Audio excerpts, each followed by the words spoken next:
welcome to this deep dive. We've got a really interesting stack of your sources here today. Yeah, they're wrestling with some big questions, I think. Definitely. Things like, how do we navigate life's crucial moments?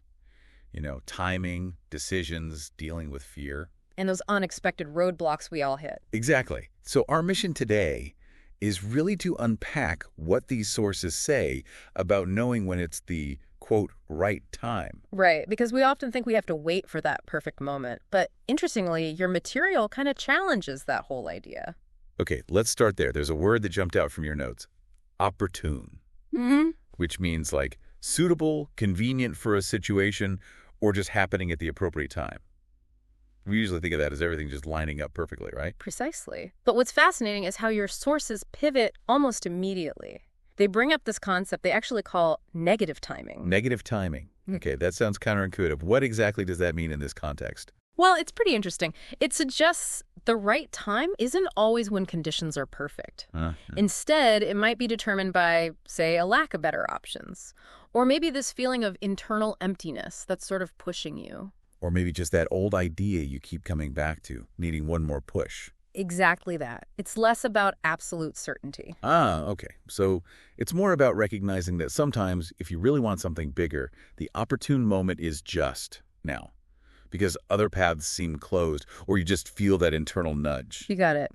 The key takeaway seems to be, don't wait around for perfect. Your sources argue the real opportune moment often comes from those less than ideal situations. That's the negative timing prompting action. Okay. But pushing forward when things aren't perfect, maybe because of that negative timing? Yeah. What about the old fears? The ones that stopped you before? Your sources touch on that too. They definitely do. And it's natural, right? For those old doubts and reasons you stop to creep back in. Yeah. But here's where the perspective gets really, well, beautiful, I think. How so? The sources describe time itself as a kind of tool. It's not just about waiting. Right. It's about the strength, maybe the new perspectives that time can give you, helping you revisit those fears from a different place, maybe a stronger one. So time builds capacity to face fear again. That's the idea. And, the sources are realistic. They admit it's not always a complete victory over fear. Okay. But they really emphasize that the effort to confront it, using that perspective time, has given you, that's what truly counts. Makes sense. So you're moving forward, maybe tackling fears with this tire and strength, but then, boom, life throws a curveball. You feel totally derailed. What do the sources say about those moments? Yes, that feeling. Hitting a roadblock, struggling to figure out why, maybe overthinking the fix. Yeah, exactly. The suggestion from your material here is also a bit counterintuitive. Take a step back. Step back. Yeah.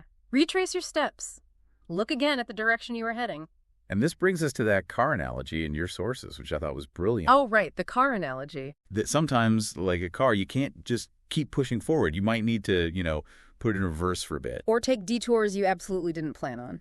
Right, to eventually get back towards where you wanted to go. It really speaks to being open-minded, doesn't it? Open to a different path than the one you so carefully mapped out. Yeah. Even if the current one feels like it should be right, but you're just stuck. Which is easier said than done, of course. Totally. The sources acknowledge it's hard, depends on everyone's individual situation.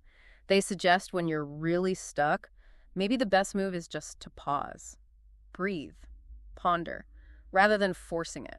That connects to that really striking visual I remember from your sources. The person at a fork in the road. Yes. Eyes closed, arms wide open. Sort of embracing the unknown, trusting whatever path emerges. Exactly. And it all ties back beautifully to that classic John Lennon quote, your sources included.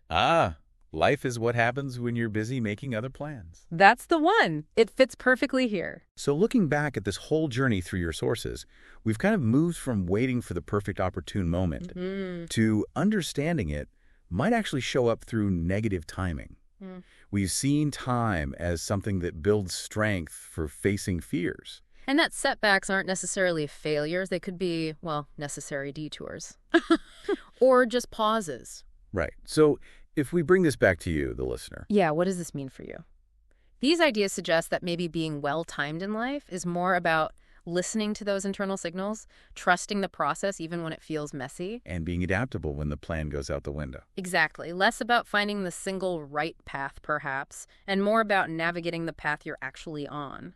Okay, so here's a final thought to chew on, building on all this from your sources.